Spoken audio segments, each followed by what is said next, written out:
नमस्कार विद्यार्थी मित्रांनो, माझं नाव अनघा वैद्य.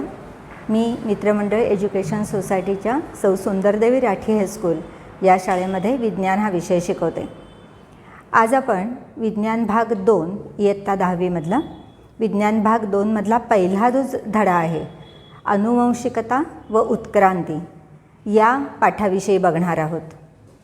या पाठाला सुरुवात करण्यापूर्वी इयत्ता 9वीमध्ये आपण जे काही शिकलेलो आहोत, ज्याचा संदर्भ आपल्याला या पाठासाठी लागणार आहे, त्याबद्दल पहिल्यांदा विचार करूया. मुलांनो, तुम्हाला सगळ्यांना माहिती आहे की सजीव जे आहेत ते पेशींपासून बनलेले असतात. मग काही प्राण्यांमध्ये एकच पेशी असते, काही प्राण्यांमध्ये अनेक पेशी असतात. या पेशीमध्ये केंद्रक असतं. या केंद्रकामध्ये जी गुणसूत्र असतात, ती गुणसूत्र अनुवंशिकतेसाठी कारणीभूत असतात. आता ह्या गुणसूत्रांचा आकार कसा असतो, तर ही गुणसूत्र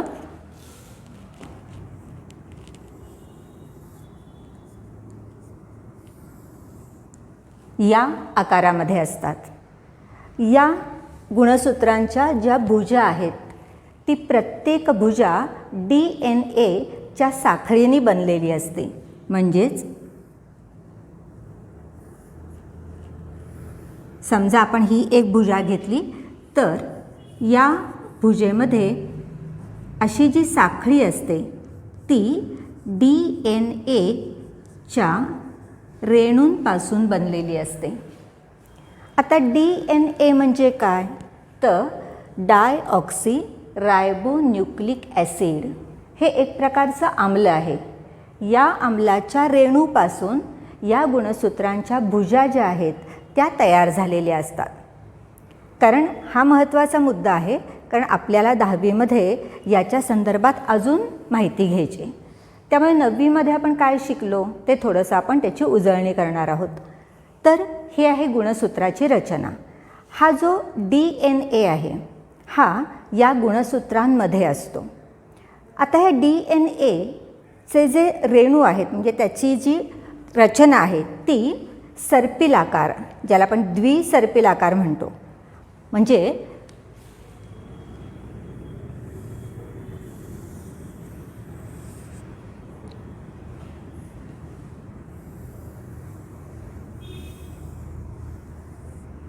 अशा प्रकारे हा DNA म्हणजे डायऑक्सी रायबोन्यूक्लिक आम्लाचा रेणू असतो. याचे हा जो कणा आहे, हा फॉस्फेट आणि आम्ल यांचा, शर्करा यांचा बनलेला असतो. हा जो कणा आहे, हा कणा या 2 प्रकारच्या अणूंनी बनलेला असतो. आणि ह्या प्रत्येक कण्यामध्ये अशा पायऱ्या असतात. जशी आपण एखादी लवचिक शिडी जी असते, ती शिडी जेव्हा आपण पिरगळून ठेवतो तेव्हा त्याचा आकार कसा होईल, त्या पद्धतीने या DNAची रचना असते. जसं आपण बघितलं की शर्करा आणि फॉस्फोरिक आम्ल याच्यापासून हा जो कणा आहे, हे ज्या 2 शाखा आहेत, 2 फीत आहेत, त्या बनलेल्या आहेत. आणि मधल्या ज्या पायऱ्या आहेत त्या वेगवेगळ्या प्रकारच्या न्यूक्लिओटाइड्सने बनलेल्या असतात. हे 4 प्रकारचे न्यूक्लिओटाइड्स आहेत: ॲडेनिन, ग्वानिन, सायटोसिन आणि गॉनिन. आपण नीट नावं बघूया. ॲडेनिन, थायमिन, ग्वानिन आणि सायटोसिन. अशी 4 प्रकारची न्यूक्लिओटाइड्स आहेत. त्यांनी ह्या ज्या मधल्या पायऱ्या आहेत, या पायऱ्या तयार झालेल्या असतात. यांच्या जोड्याही ठरलेल्या असतात. ॲडेनिन आणि थायमिन असे एका जोडीमध्ये असतात. म्हणजे समजा इथे ॲडेनिन असेल तर इथे थायमिन, अशी त्यांची जोडी तयार झालेली असते. इथे जर ग्वानिन असेल तर इथे सायटोसिन, अशी त्यांची जोडी तयार झालेली असते. आणि मग अशा प्रकारे DNAचा रेणू त्या ठिकाणी तयार झालेला असतो. या पेशीच्या केंद्रकामध्ये या DNA व्यतिरिक्त RNA म्हणजे रायबोन्यूक्लिक ॲसिड हाही घटक असतो. हे सुद्धा एक प्रकारचं आम्ल आहे, त्याचं नाव आहे रायबोन्यूक्लिक ॲसिड. पण हे आम्ल आपल्याला 3 प्रकारच्या रेणूंमध्ये मिळतं. mRNA,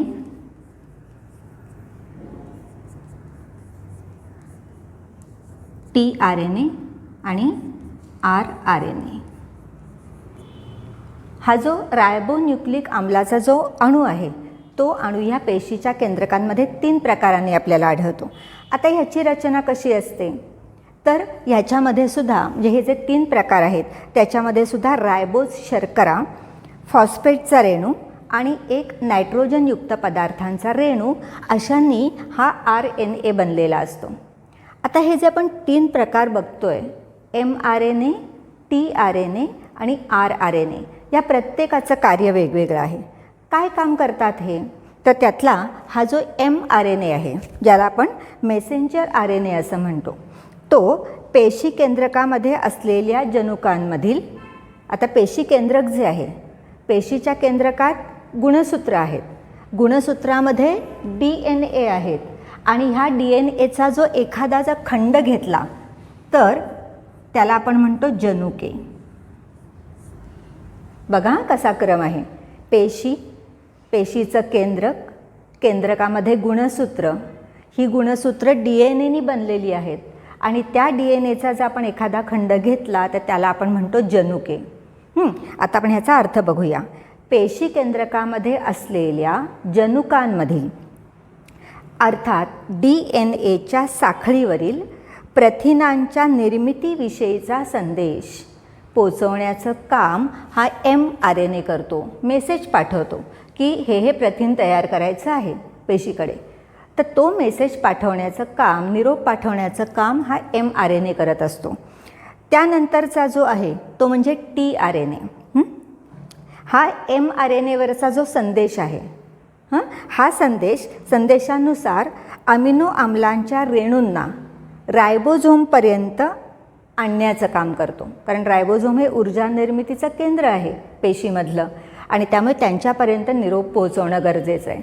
म्हणजे मेसेंजर RNA निरोप पोचवण्याचं काम करतो, ट्रान्सफर म्हणजे रायबोझोमपर्यंत नेण्याचं काम हा tRNA करत असतो. आणि rRNA काय करतो तर रायबोझोम अंगकाचा घटक असलेला RNAचा हा एक रेणू आहे. रायबोझोम प्रथिन संश्लेषणाचं काम करतात. म्हणजे एकदा प्रथिन तयार झालं की ते संश्लेषण करण्याचं काम हा rRNA करत असतो. असे हे पेशीच्या केंद्रकात असलेले घटक. आता हे जर एकदा समजले तर आपल्याला पुढचा मुद्दा समजणं जास्त अवघड जाणार नाही. ते खूप सोपं आहे पण मुळात हा पाया आहे. हा जर तुम्हाला कळला तर जास्त सोपं होईल. परत एकदा आपण बघूया. पेशीच्या केंद्रकात गुणसूत्र जी अशा आकाराची असतात. त्या गुणसूत्रांची प्रत्येक भुजा जी आहे ती ह्या DNAच्या रेणूंनी बनलेली असते. DNAचा रेणू असा सर्पिराकार असतो. त्याचा हा जो कणा आहे तो शर्करा आणि फॉस्फेटच्या रेणूंपासून बनलेला असतो आणि ह्या ज्या मधल्या पायऱ्या आहेत त्या 4 प्रकारच्या न्यूक्लिओटाइड्सनी बनलेल्या असतात. ही 4 न्यूक्लिओटाइड्स कोणती आहेत तर ॲडेनिन, थायमिन, ग्वानिन, सायटोसिन यांच्या जोड्या ठरलेल्या आहेत. ॲडेनिन आणि थायमिन यांची जोडी असते, ग्वानिन आणि सायटोसिन यांची जोडी असते. काही वेळेला ह्या जर जोड्या बदलल्या तर वेगवेगळ्या प्रकारची जनुकं तयार होतात. आणि जनुकांचं काम तुम्हाला सगळ्यांना माहिती आहे की अनुवंशिकता जी आहे, अनुवंशिकतेचा हा जो गुणधर्म आहे तो एका पिढीकडून दुसऱ्या पिढीकडे संक्रमित करणं. दुसरा जो घटक आहे केंद्रकामधला तो म्हणजे RNA ज्याला आपण म्हणतो रायबोन्यूक्लिक ॲसिड. आणि हे 3 प्रकारचे असतात mRNA, tRNA आणि rRNA. आता हा झाला आपला आजच्या पाठाचा पाया जो आपण 9वीमध्ये शिकलेलो आहोत. आता आपल्याला महत्त्वाचा मुद्दा शिकायचा आहे. 10वीमधला पहिला धडा आपण सुरू करणार आहोत अनुवंशिकता आणि उत्क्रांती. अभ्यास करायला पहिल्यांदा कोणी सुरुवात केली तर ग्रेगर जोहान मेंडेल हा जो शास्त्रज्ञ होऊन गेला. त्यांनी बऱ्याच 9वीमध्ये तुम्ही शिकलेला आहात की वाटाण्याच्या झाडावरती त्यांनी खूप प्रयोग केले आणि मग कशा पद्धतीने रोपं मिळण्याचे जे जे काही प्रमाण होतं, गुणोत्तर होतं, ते कसं होतं, मग त्यातला प्रभावी गुणधर्म कोणता होता हे त्याच्यावरनी त्यांनी सिद्ध केलेलं होतं. तर हा जो प्रारंभ होता अनुवंशिकतेच्या अभ्यासाचा प्रारंभ, हा पहिल्यांदा मेंडेल या शास्त्रज्ञांनी त्याला सुरुवात केली. साधारण 1886च्या सुमारास या अभ्यासाला सुरुवात झाली होती.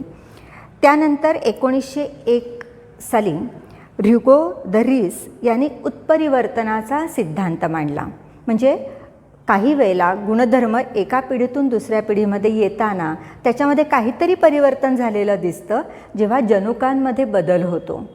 हा सिद्धांत त्यांनी मांडला 1901 साली.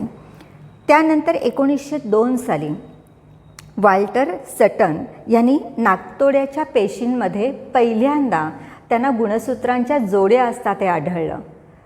म्हणजे गुणसूत्र जेव्हा समजली तेव्हा त्याच्यानंतर हा पुढचा अभ्यास जास्त सोपा होत गेला. त्यामुळे गुणसूत्रांच्या पहिल्या ज्या जोड्या आढळल्या नाकतोड्याच्या पेशीमध्ये त्या या 2 शास्त्रज्ञांना आढळल्या साधारण 1902 साली वाल्टर आणि सटन ह्यांना. त्यानंतर 1944 साली ओस्वाल्ड एरवी, मॅकलिन मॅकार्थी आणि कॉलिन मॅकलॉइड या 3 शास्त्रज्ञांनी मिळून विषाणू वगळता, जे विषाणू याला पण सजीव म्हणतो हो की नाही, पण विषाणू वगळता इतर सर्व सजीवांमध्ये DNA ही अनुवंशिक सामग्री असते. म्हणजे प्रत्येक पेशीमध्ये, उरलेल्या सगळ्या सजीवांच्या प्रत्येक पेशीमध्ये कोणता घटक असतो तर हा DNA हा घटक असतो. हे त्यांनी सिद्ध केलं या 3 शास्त्रज्ञांनी मिळून. आणि मग अनुवंशिकताचा अभ्यास पुढे न्यायला त्याचा फार उपयोग झाला. 1961 साली फ्रान्समधील फ्रँकाईस जेकब आणि जॅक मोनाल्ड या अनुवंशशास्त्रज्ञांनी जीवाणूंच्या पेशीत, म्हणजे विषाणू वगळले तर विषाणूंमध्ये DNA नाही आहे, जीवाणूंच्या पेशीमध्ये DNAद्वारे प्रथिनांचं संश्लेषण होतं.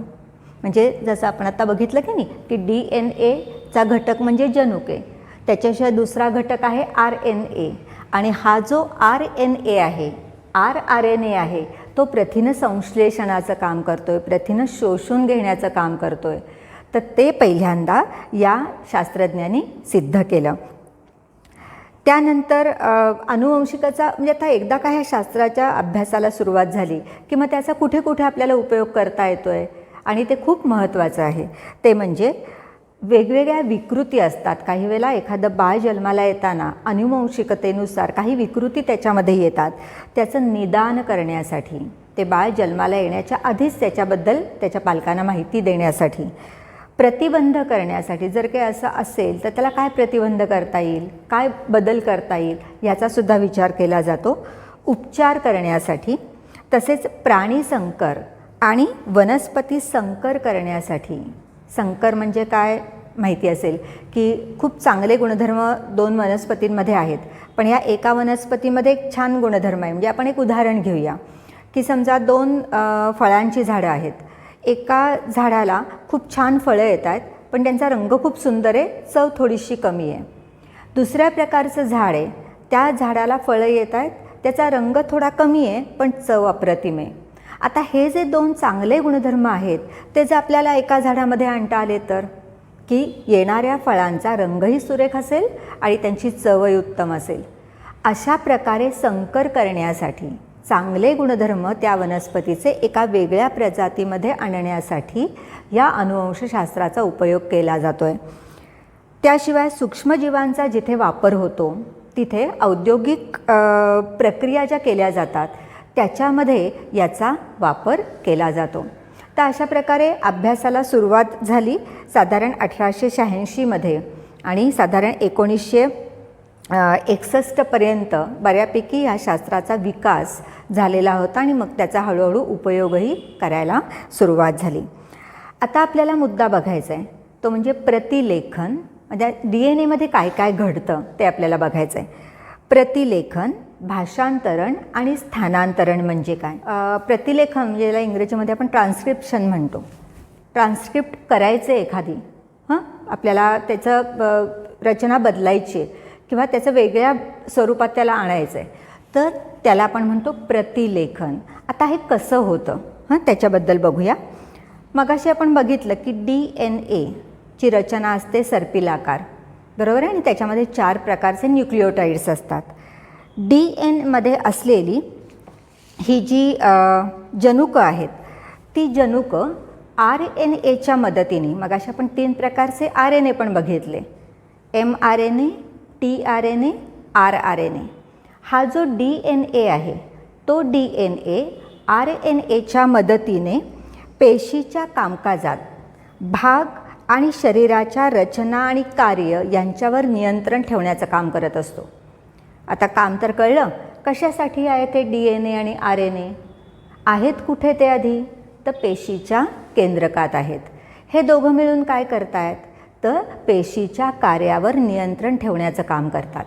DNA RNAची मदत घेतो आणि पेशींचं कार्य योग्य प्रकारे चालण्यासाठी त्याचं आपल्या शरीरातलं काम चालू राहतं. या जनुकांमध्ये काय असतं? आता मगाशी आपण जनुकं म्हणजे काय बघितलं होतं?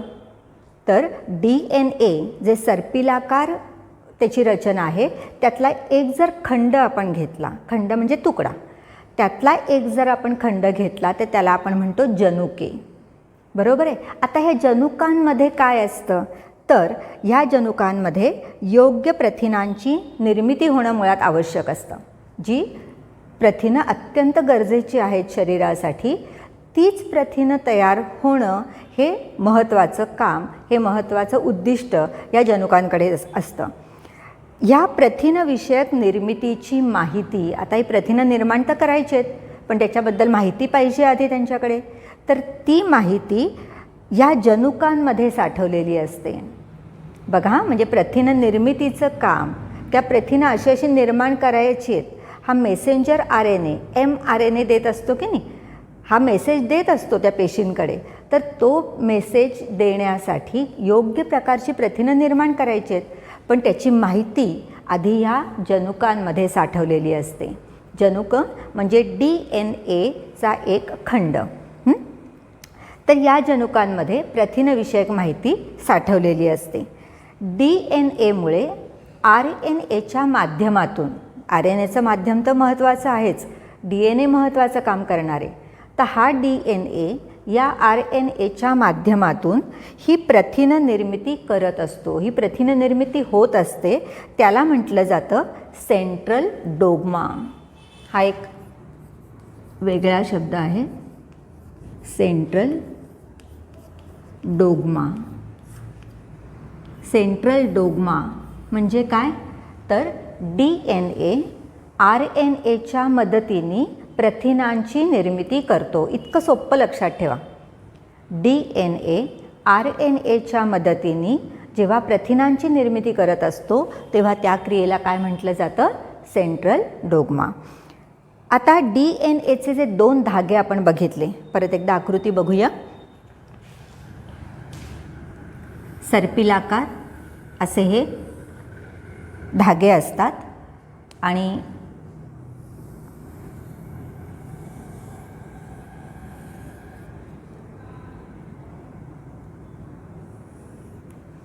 बरोबर आहे, अशी आपण मगाशी आकृती बघितली. DNAच्या ह्या 2 धाग्यांपैकी 2 धागे आहेत, पण ते एकमेकाला लपेटले गेलेले आहेत. या 2 धाग्यांपैकी एका धाग्याचा वापर करून आणि जनुकांच्या साखळीनुसार mRNAची निर्मिती होते. म्हणजे या DNAचा एक धागा आणि त्याच्यावरचे योग्य जनुक यांचा वापर करून काय तयार होतं? तर यांचा वापर करून RNAची निर्मिती होते. एक धागा आणि त्याच्यावरील जनुक यांचा वापर करून काय तयार झाला? तर RNA म्हणजे रायबोन्यूक्लिक ॲसिडचा एक रेणू तयार झाला. तयार झालेला mRNA व DNAचा जो धागा वापरला गेला आहे त्यावरील न्यूक्लिओटाइड्सचा क्रम हा एकमेकाला पूरक असतो. म्हणजे हा जो आता mRNA तयार झाला, हा साधारण RNAची रचना साधारण अशी असते आणि त्याच्यावरती अशी न्यूक्लिओटाइड्स असतात. आता तुमच्या पुस्तकामध्ये असे वेगवेगळ्या रंगाने असे न्यूक्लिओटाइड्स दाखवले. तुम्ही 9वीच्या पुस्तकामध्ये ही आकृती बघू शकता. खूप सुंदर आकृती दिलेली आहे. असे हे वेगवेगळे न्यूक्लिओटाइड, इथे काही असं खाच असते अडकवण्यासाठी, कारण हे न्यूक्लिओटाइड्स एकमेकांमध्ये बसायला पाहिजेत. त्याच्यामुळे काही ठिकाणी असं टोक असतं, तर काही ठिकाणी काही न्यूक्लिओटाइडला अशी खाच असते. तुम्हाला इथे दिसेल की अशी वेगवेगळ्या प्रकारचे रचना किंवा त्याला आपण म्हणतो की त्याची साखळी न्यूक्लिओटाइड्सची अशी आपल्याला बघायला मिळते. आता ह्याला असं टोक आहे की हा खाचेमध्ये बसणार आहे त्याच्या. अशी साधारण या RNAची रचना असते.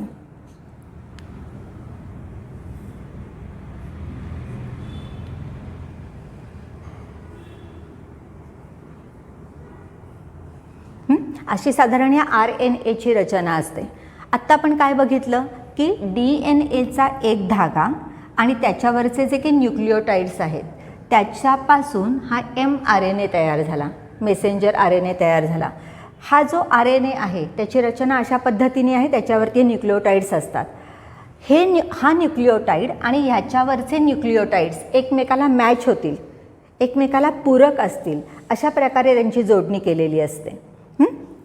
परत आपण हा एकदा मुद्दा बघूया, कारण थोडासा समजणं, वारंवार जेव्हा सांगेन तेव्हा हा मुद्दा जास्त चांगल्या प्रकारे लक्षात येईल.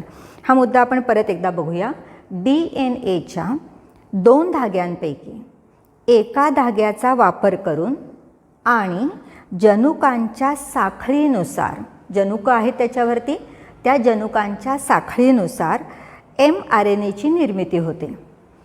तयार झालेला mRNA व DNAचा जो धागा, 2 धाग्यांपैकी एकच धागा वापरला गेला आहे, तो धागा, जो धागा वापरला गेलेला आहे त्याच्यावरचे न्यूक्लिओटाइड्स, हा क्रम एकमेकाला पूरक असतो, म्हणजे एकमेकाला मॅच होईल अशा पद्धतीने याची निर्मिती होत असते. फक्त बदल कुठे होतो तर DNAतील थायमिनच्या ऐवजी जेव्हा mRNA तयार होतो तिथे युरॅसिल येतो. आपण मगाशी 4 न्यूक्लिओटाइड्स बघितले, ॲडेनिन, थायमिन, ग्वानिन, सायटोसिन. तर हे 4 न्यूक्लिओटाइड्स DNAच्या या धाग्यावरती आहेत आणि जेव्हा mRNA तयार होतो तेव्हा फक्त थायमिनच्या ऐवजी येतो युरासिल. बाकी उरलेले 3 न्यूक्लिओटाइड्स तेच आहेत आणि हे एकमेकाला पूरक असतात. म्हणजे जसं आपण मगाशी म्हटलं की ॲडेनिन आणि थायमिन यांची जोडी ठरलेली आहे. फक्त आता जेव्हा mRNA येतो तेव्हा थायमिनच्या जागी कोण आलेलं असेल, युरासिल आलेलं असेल. म्हणजे आता जोडी कोणती तयार होते, ॲडेनिन युरासिल. ग्वानिन सायटोसिन जोडी आहेच, ती जोडी बदलत नाही. फक्त थायमिनच्या ऐवजी कोण आलेलं आहे आता इथे, युरासिल आलेला आहे. आणि मग ॲडेनिन आणि युरासिल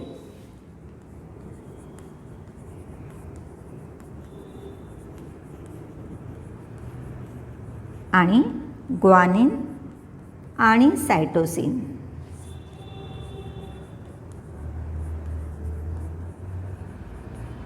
अशी जोडी तयार होते. ॲडेनिन युरॅसिल आणि ग्वानिन सायटोसिन mRNAमध्ये. DNAवरती कोणते आहेत, ॲडेनिन आणि थायमिन, ग्वानिन आणि सायटोसिन. हा बदल कळला. म्हणजे जेव्हा हा mRNA तयार होतो तेव्हा अशा प्रकारे हा बदल झालेला आपल्याला दिसतो. ही जी RNA तयार होण्याची जी प्रक्रिया आहे त्यालाच म्हटलं जातं प्रतिलेखन. त्यालाच काय म्हटलं जातं, प्रतिलेखन. हा mRNA तयार होतो, प्रतिलेखन. फक्त काय बदल झाला, थायमिनच्या ऐवजी युरॅसिल आला. हा पहिला टप्पा असतो ज्याला आपण म्हणतो प्रतिलेखन. आता दुसरा जो आहे घटक, त्याच्यामध्ये आपल्याला थोडंसं अजून सविस्तर आपण त्याच्याबद्दल बघूया की आता हा केंद्रकात तयार झालेला आहे, हे सगळं केंद्रकात घडतं आहे. आता हा केंद्रकात तयार झालेला जो mRNA आहे तो बाहेरच्या पेशीद्रव्यामध्ये येतो. केंद्रक गोलाकार आहे. तुम्हाला मी आकृती दाखवते, तुम्हाला इथे दिसेल की हे बघा, हे पेशीचं केंद्रक आहे आणि ह्या केंद्रकामधून आता हा mRNA आत तयार झाला आहे केंद्रकामध्ये. आता तो बाहेरच्या पेशीद्रव्यामध्ये येतो आहे. इथे बाजूला सगळी पेशी आहे आणि बाजूला सगळं पेशीद्रव्य आहे. त्या पेशीद्रव्यामध्ये आता हा mRNA यायला सुरुवात झाली आहे. तो केंद्रकातनं बाहेर येतो आहे. पण येताना तो येतो आहे केंद्रकातनं बाहेर, mRNA नवीन तयार झालेला. पण तो येताना अमिनो आम्लांकरता DNA-वरील संकेत घेऊन येतो आहे. जी पेशीद्रव्यामध्ये अमिनो आम्ल आहेत त्यांच्यासाठी संकेत आणण्याचं काम हा mRNA करतो आहे केंद्रकातून बाहेर येताना. हे संकेत कोणाकडनं आहेत? तर DNA-वरचे आहेत. DNA-वरून हे संकेत तो घेतले त्यांनी, केंद्रकातनं बाहेर आला पेशीद्रव्यामध्ये आणि पेशीद्रव्यामध्ये जी अमिनो आम्ल आहेत त्यांना त्यांनी ते संकेत द्यायला सुरुवात केली. मेसेंजर mRNA मेसेज पाठवण्याचं काम करतो आहे अमिनो आम्लांकडे प्रथिन निर्मितीसाठी. तर अमिनो आम्लांकरता तो संकेत त्यांनी आणले केंद्रकातनं बाहेर येताना. हे जे संकेत आहेत ते कोडॉनच्या रूपात असतात आणि त्यांची 3-3ची जोडी असते, म्हणून त्याला ट्रिपलेट कोडॉन असं म्हणतात. कोड लँग्वेज आपण म्हणतो की नाही, सांकेतिक भाषा जे आपल्याला काही वेळेला कळत नाही, कोड लँग्वेज, तसं हे कोडॉनच्या रूपामध्ये 3-3चा हा गट आहे आणि 3चा गट असल्यामुळे त्याला म्हटलं जातं ट्रिपलेट कोडॉन. म्हणजे त्यांनी हा संकेत आणला, पण कोणत्या रूपामध्ये आणला? तर ट्रिपलेट कोडॉनच्या रूपामध्ये त्यांनी तो संकेत आणलेला असतो. आता mRNA हा हजारो कोडॉन्सचा बनलेला असतो. जेव्हा हा केंद्रकातनं बाहेर येतो आहे तेव्हा त्याच्यावरती हजारो कोडॉन्स आहेत, लक्षावधी कोडॉन्स त्याच्यावरती असतात, बरोबर आहे. mRNA-वरील संदेशानुसार आता mRNA कोणता संदेश आणला आहे केंद्रकातून बाहेर येताना, त्या संदेशानुसार ही प्रथिनं तयार केली जातात पेशीद्रव्यामध्ये. म्हणजे आता काय काय झालं बघा, केंद्रकात आधी mRNA तयार झाला, बरोबर आहे. mRNA कसा तयार झाला? तर ह्याचा एक धागा आणि त्याच्यावरचे जनुक यांचा वापर करून mRNA केंद्रकात तयार झाला. तो आता केंद्रकातून बाहेर आला. बाहेर येताना त्यांनी काय केलं? DNA-वरचे संकेत घेऊन आला. ते संकेत कोणत्या रूपामध्ये आहेत? तर 3-3 न्यूक्लिओटाइड्सच्या रूपात, की ज्याला आपण म्हणतो ट्रिपलेट कोडॉनच्या रूपामध्ये ते संकेत त्यांनी आणले, अमिनो आम्लांकडे दिले. जेव्हा हे संकेत त्यांच्यापर्यंत पोचतात तेव्हा काय तयार होतं? अमिनो आम्लांची प्रथिनांची निर्मिती व्हायला सुरुवात होते. अमिनो आम्लांकडे मेसेज दिलेला आहे, पोचलेला आहे. आता अमिनो आम्ल प्रथिनांची निर्मिती करायला सुरुवात करतात. ही जी त्यासाठी अमिनो आम्ल पुरवण्याचं काम, आता अमिनो आम्ल तर पाहिजेत त्याच्यामध्ये, तरी प्रथिनांची निर्मिती होणार आहे. तर आपण जे मगाशी बघितलं 9वीमध्ये शिकलेलो आहोत की दुसरा एक जो RNA आहे ज्याला आपण म्हणतो tRNA, 3 प्रकारचे RNA आपण बघितले. mRNAचं काम इथे संपलं. केंद्रकात तयार झाला, केंद्रकातनं बाहेर आला, येताना त्यांनी संदेश आणले अमिनो आम्लांकरता प्रथिन निर्मितीचे, बरोबर आहे. आता काम सुरू होतं tRNAचं. आता हे जे अमिनो आम्ल आहेत ते अमिनो आम्ल आधी पाहिजेत तर ते संदेशांचं काम व्यवस्थित पूर्ण होणार आहे. तर हे tRNA हे अमिनो आम्ल पुरवण्याचं काम करतो. आता हे कसं होतं? तर mRNAवर जसा कोडॉन असतो की नाही, ज्याला आपण ट्रिपलेट कोडॉन असा शब्द वापरतो आहे, तसा त्याला पूरक क्रम असलेला, म्हणजे त्या ट्रिपलेट कोडॉनला बरोबर मॅच होईल, पूरक होईल असा क्रम असलेला अँटीकोडॉन या tRNAवर असतो. बघा किती सुंदर रचना आहे आपल्या प्रत्येक पेशीच्या केंद्रकामध्ये, काय काय घडतं आहे. आणि हे किती सुंदर आहे की mRNA मेसेज आणला, अमिनो आम्लांना प्रथिनं निर्माण करण्यासाठी त्यांनी सुरुवात केली, पण अमिनो आम्ल पाहिजेत. तेव्हा ती प्रथिनं निर्माण करणार आहेत. मग तो अमिनो आम्लांना हे सगळं पुरवण्याचं काम कोण करतो? तर tRNA करतो. कसं करतो? तर त्याच्यावरती पण कोडॉन आहेत. कसे कोडॉन आहेत? तर mRNAला पूरक असे हे कोडॉन या tRNAवरती आहेत. आणि त्यालाच आता इथे काय होतं की आता कोडॉन आहेत, पण tRNAवरचे कोडॉन आणि mRNAवरचे कोडॉन एकमेकाला पूरक आहेत, तेव्हा त्याला म्हटलं जातं भाषांतरण. म्हणजे प्रतिलेखन झालं. मगाशी कशाचं प्रतिलेखन झालं? थायमिनचं युरॅसिल झालं, बरोबर आहे. जोडी बदलली आणि ही जोडी तयार झाली mRNAवर. mRNA संदेश घेऊन बाहेर आला अमिनो आम्लांकरता प्रथिन निर्मितीचा. tRNA काय करतोय? त्याप्रमाणे त्याच्यावरती जे कोडॉन आहेत ते कोडॉन या mRNAच्या कोडॉनला पूरक असणारे कोडॉन आहेत.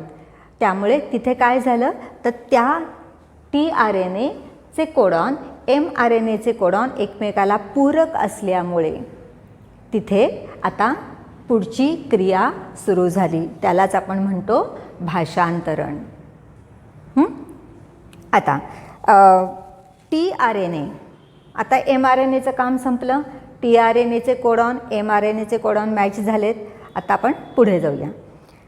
tRNAने अमिनो आम्ले आणलेली असतात, बरोबर आहे. मगाशी त्यात तो पुरवतोय अमिनो आम्ले. प्रथिन निर्मिती व्हायला पाहिजे. संदेश तर आलेला आहे प्रथिन तयार करायचा. तर हा tRNA अमिनो आम्ल पुरवण्याचं काम करतोय. त्यांची पेप्टाईड बंधाने, जे बांधणं महत्त्वाचं आहे ना, ते एकत्र राहायला पाहिजेत ना ते अणू, तर त्याच्यामध्ये जे बंध असतात ते पेप्टाईड बंध असतात. त्या पेप्टाईड बंधाने शृंखला करण्याचे काम आता तिसऱ्या RNAकडे येतं, तो म्हणजे rRNA. आता हे दोघांचं काम संपलं. mRNAचं काम संपलं, tRNAचं काम संपलं. आता कोणाचं काम सुरू होणार आहे? तिसरा RNA म्हणजे rRNA.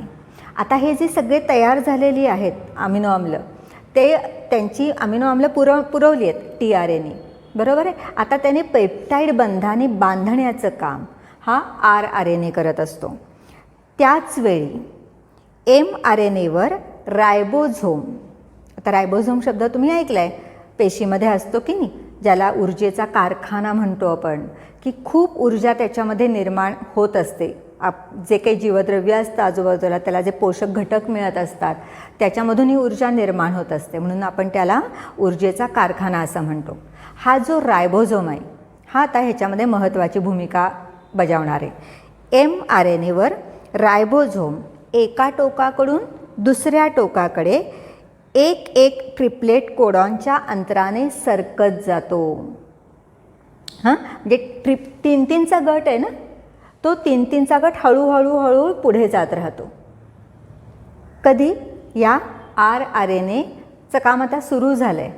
मेसेंजर RNAवरती हे ट्रिपलेट कोडॉन मगाशी आपण बघितले की नाही, पण ते एका जागी नाही आहेत. आता ते हळूहळू काय होत आहेत? एक कोडॉन पुढे सरकत जातो. आणि यालाच आपण म्हणतो स्थानांतरण. म्हणजे आता त्यांनी जागा बदलायला सुरुवात केली आहे. परत एकदा हा मुद्दा बघूया. mRNAचं काम बघितलं आपण. tRNA अमिनो आम्ल पुरवतो आहे, त्याच्यावरचे कोडॉन mRNAवरचे कोडॉन एकमेकाला पूरक आहेत. इथपर्यंत आपण बघितलं. आणि हा जो त्याला आपण अँटीकोडॉन म्हणतो आहे, tRNAवरचे जे कोडॉन आहेत त्याला आपण अँटीकोडॉन म्हणतो आहे, एकमेकाला पूरक आहेत. तिथे आपण कृती कोणती बघितली? भाषांतरण. आता आपल्याला बघायचं आहे स्थानांतरण. tRNA म्हणजे आता ज्याचं काम संपत आलं आहे तो अमिनो आम्ले त्यांनी आणलेली असतात. त्यांची पेप्टाईड बंधाने शृंखला करण्याचं काम असतं rRNAकडे. त्याचवेळी म्हणजे mRNA इकडे पेप्टाईड बंधाने अमिनो आम्ल बांधतोय, त्याच वेळेला mRNAवर mRNA म्हणजे पहिला जो मेसेंजर RNA आहे त्याच्यावर रायबोझोम एका टोकाकडून दुसऱ्या टोकाकडे जाताना एक कोडॉन पुढे सरकत जातो. रायबोझोम एका टोकाकडून दुसऱ्या टोकाकडे जाताना ही अशी साखळी असते ना, फीत असते. mRNA म्हणजे रेल्वेचा रूळ कसा असतो तसं आहे ते. आणि त्याच्यावरनं रायबोझोम जातो आहे एका टोकाकडून दुसऱ्या टोकाकडे. त्यावेळेला त्याच्यावरचा जो कोडॉन आहे तो एकाने पुढे पुढे सरकत जातो. म्हणजेच कोणती क्रिया घडते? स्थानांतरण. म्हणजेच कोणती क्रिया घडते? स्थानांतरण त्यावेळेला घडत असतं. आणि मग प्रथिनांच्या अशा अनेक साखळ्या एकत्र येतात. प्रथिनं तयार होत राहतात सतत. त्यांच्या लांबच्या लांब साखळ्या तयार होतात, त्या एकमेकांमध्ये गुंतत जातात. आणि मग जी त्या साखळ्यांची अशी मालिका तयार होते जी सजीवांमधल्या विविध कार्यांवर नियंत्रण ठेवत असते. आणि म्हणून प्रथिनं लागतात ना आपल्याला. सजीवांचं कार्य योग्य प्रकारे करण्याचं जे शासन असतं, एक आज्ञा असते, ती ह्या प्रथिनांकडनं येत असते. जनुके पेशीच्या जनुके जी आहे, जनुकं म्हणजे काय मगाशी बघितलं की DNA चा खंड. ही जनुके जशीच्या तशी पुढच्या पिढीमध्ये संक्रमित होतात. जशी जनुकं एका पिढीत आहेत तशी तीच जनुकं पुढच्या पिढीमध्ये पाठवली जातात. परंतु काही वेळा जनुकांमध्ये अचानक बदल होतो. जनुकांमध्ये ते न्यूक्लिओटाइड्स आहेत ना, त्यांचा क्रम काही वेळेला, मगाशी आपण 4 न्यूक्लिओटाइड्स बघितली, त्यांचा क्रम जर बदलला म्हणजे जनुकांमध्ये काय झाला? बदल होतो. बरोबर आहे. हा बदल झाला की किंवा एखाद्या न्यूक्लिओटाइड अचानक आपली जागा बदलतं आणि दुसऱ्याच जागी येऊन बसतं. क्रम बदलला जातो न्यूक्लिओटाइड्सचा. क्रम विस्कळीत झाला की त्यावेळेला बदल घडून येतो. त्यालाच आपण उत्परिवर्तन असं म्हणतो. पण हा जो मुद्दा आहे त्याच्याबद्दल आपण अजून पुढच्या तासामध्ये बघणार आहोत. आत्ताचा भाग म्हणजे आपण DNAची रचना, RNAचे प्रकार आणि ह्या DNAमध्ये कोणकोणत्या कृती होतात, तर प्रतिलेखन घडतं, भाषांतरण घडतं, स्थानांतरण घडतं. म्हणजे नक्की काय होतं ते बघितलं. पुढच्या तासाला आपण पुढचे मुद्दे घेऊया.